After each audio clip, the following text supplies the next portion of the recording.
Ranking every Premier League team's kit for the 24 to 25 season. There's some absolute stinkers and quality kits in here. Make sure to subscribe and join my FPL mini league. In no particular order, let's start off with Ipswich. I'm not a fan of the maths sponsor, the colours are alright. I really don't think there's nothing special about the kit, so I'm going to put it here. Let's move on to Wolves, where it's quite a plain kit. I quite like how they move the club badge central, but I do feel like this kit is missing something. So the Wolves 24 to 25 home kit is going to join Ipswich in the bad column. Moving on to Aston Villa, where they deliver a really good kit, but I wish they kept the badge which they used last season. I'm going to put this kit in the good column. Man City, this kit is clean. The colours always work really well together with Man City's kits. This kit is quality.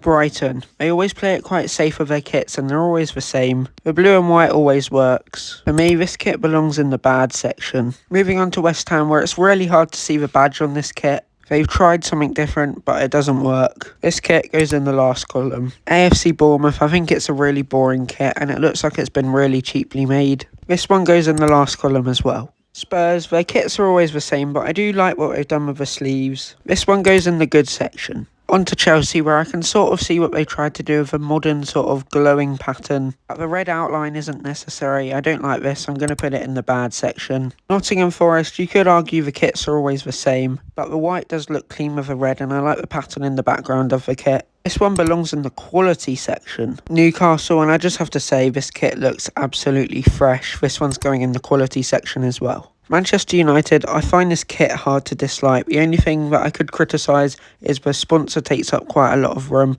but other than that, it's a quality kit. On to Fulham, where it is hard to make it work with a plain white kit, but it's so boring, so it's going in the last section. Crystal Palace, I do think it's really out of order with what they've done with the sponsor. The Crystal Palace badge everywhere makes it look really cheap and fan-made. However, it is growing on me, so I'm going to have to put it in the good section. Moving on to Brentford, where they're doing something good for the environment by keeping last season's home kit. I like the black and red combo. They've upgraded the sponsor, it's going to go in the good tier. Liverpool, I just don't think these colours really work well together, so I'm putting it in the last column.